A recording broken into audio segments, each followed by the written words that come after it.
The Citroën BX, almost everyone knows it. Its look somewhere between a suburban spaceship and origami, a bit at odds with gravity, has made an impression since the 80s.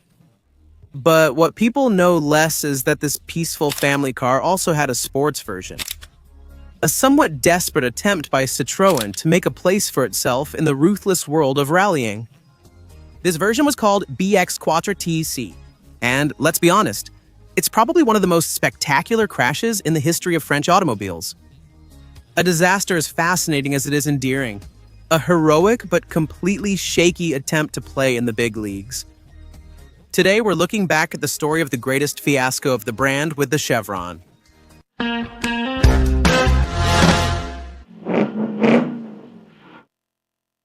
The B-X Quatre T-C was supposed to be Citroën's ticket into the legendary Group B of the World Rally Championship.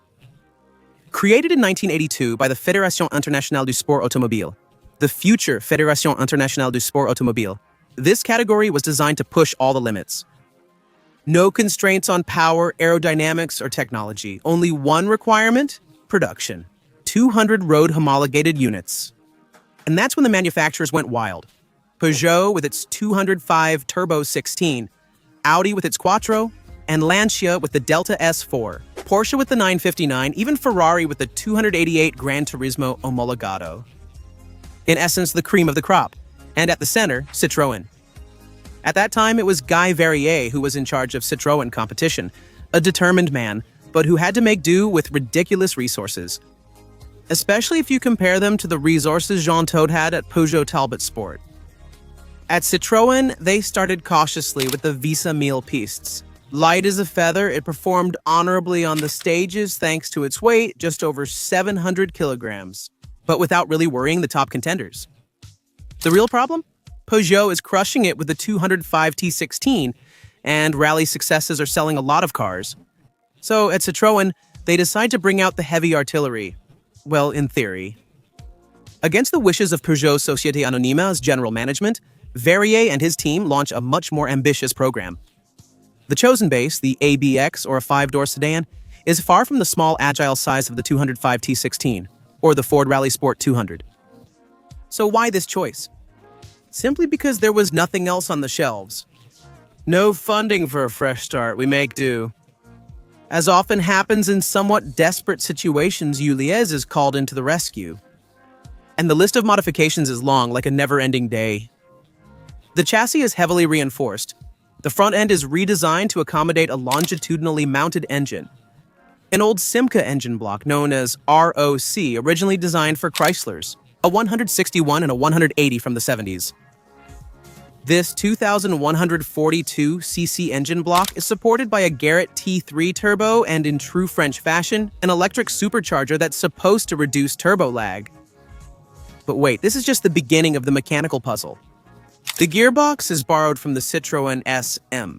The steering comes from the CX with its well-known direction à rappel à service system, and the rear axle is from the Peugeot 505. This cheerful assembly has an immediate consequence.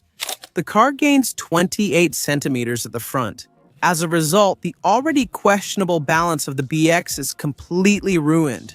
With 64% of the weight on the front, the Quatre T-C is an understeering machine. All-wheel drive is there on paper, but be careful, it doesn't have a center differential. Why? Well, because of a lack of money, as always. The rear axle can only be engaged manually using a lever near the center console, and even then, only if the road is slippery. Meanwhile, at Audi, the real Quattro system has already included an inter-axle differential since 1980. And despite these questionable technical choices, the B-X 4TC still manages to impress. 200 horsepower at 5,250 RPM and 300 Nm of torque, from as low as 2,750 RPM. It might seem impressive theoretically, but reality tells a different tale. Because in first or second gear, when you put all the power down, the front end behaves like a dog that sees a squirrel. It goes all over the place. And then there's the typical Citroën braking, an on-off system that's not really progressive combined with some nosediving. It's so dramatic that the front of the car can scrape the asphalt if you brake hard. Aesthetically, the Quatre T-C plays in the league of the big brutes. White paint, except for one black model. 4 long-range headlights wedged between the lights and the rear doors widened by 17 centimeters, and a spoiler from the sport version. It's not exactly subtle, but that's in line with Group B. Inside, however, it's a bit calmer. Dashboard from the B-X Sport with the added bonus of a Jaguar cluster worthy of a Soviet fighter jet, featuring 7 dials and 19 indicator lights. The equipment remains quite upscale with a slightly stiffened high-drop pneumatic suspension, 4 real doors, and a hatchback. It's almost a family car sold commercially. It was launched in early 1986 at 248,500 francs, which is almost 70,000 euros of today. The Quatre T-C cost 2.5 times the price of a B-X Sport, but was cheaper than a 205 T16. On paper, it might seem tempting, except that no one, absolutely no one, rushed to the dealership to order one. And its rally performances did nothing to restore its reputation. A 6th place at the Rally Sweden, a few retirements, and then nothing else. 1986 is also the year of the tragedy. The death of Henri Toivonen and Sergio Cresto. Around Corsica, it led to the abrupt end of Group B. The adventure was over. Citroën didn't even finish the season. Out of the 200 road versions produced, only 86 would be sold. As for the rest, Citroën bought them back, just like with the GSB rotor, only to send them to the scrapyard. Unfortunately, today, the surviving ones are extremely rare, but they are attracting growing interest among collectors. In 2023, during the Arcuria sale at Retromobile, one of them sold for nearly 100,000 euros.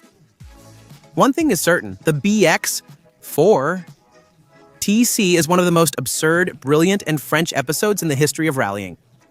A car born to race but built to lose. Thank you all for watching this new video. Don't forget to like, comment, and share, and of course, to subscribe so you don't miss any of the upcoming ones.